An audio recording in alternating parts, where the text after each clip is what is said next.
First, I have to say how grateful I am that I was able to have such a positive birth experience. I had such a supportive and amazing birth team who took the time to get to know me and learn and follow my birth plan, and that is everything.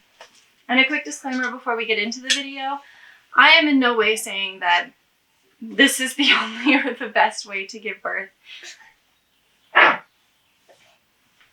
am in no way saying that this is the only or the best way to give birth, because every situation, every mother, every baby is different.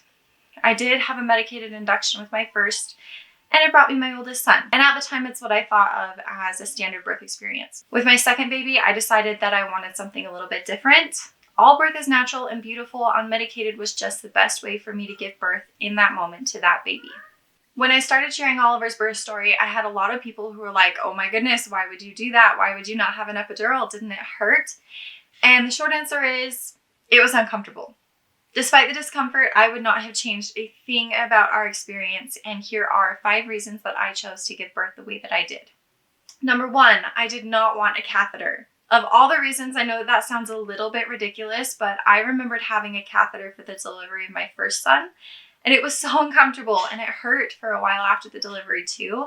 And I just really didn't want to be tied to so many things and tied to my bed. Which brings me to reason number 2.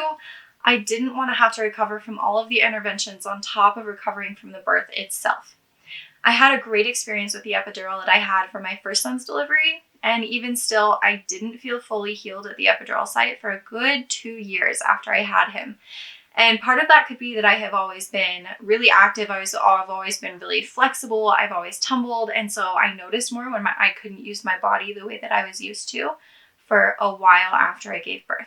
Anyway, when you have a medicated birth, you usually have an epidural, an IV, and a catheter on top of the monitors for mom and the monitors for baby, and they really limit your movement during delivery, and it's a lot to recover from after birth as well. Number 3, I wanted to be as alert as possible, and I wanted my baby to be alert and unmedicated for our first moments together.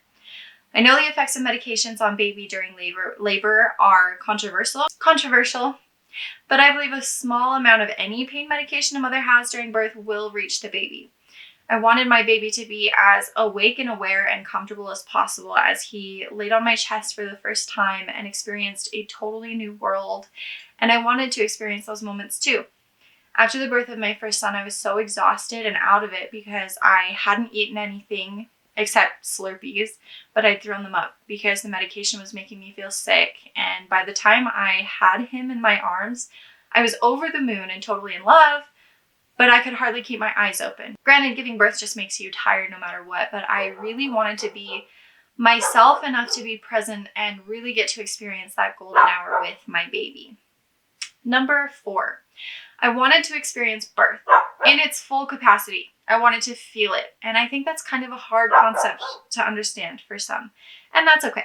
Honestly, the words don't do it justice. But I wanted to be able to, first of all, prove my strength as a woman, as a mother, not necessarily to anyone else, but to myself. When my first son was really young, I had some experiences that made me feel very powerless.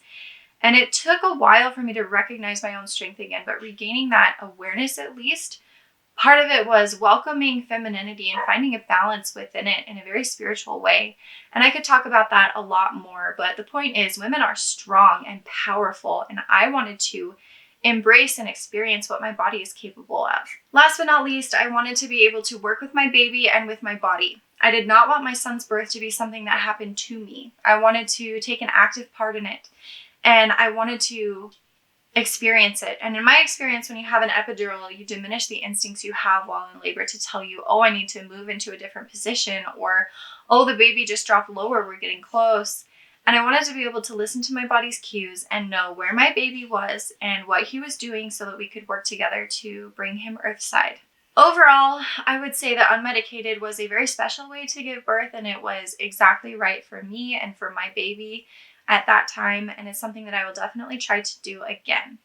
That's it for today's video. If you have any questions for me, feel free to ask. And if you like this video, give it a thumbs up and subscribe for more motherhood and lifestyle content.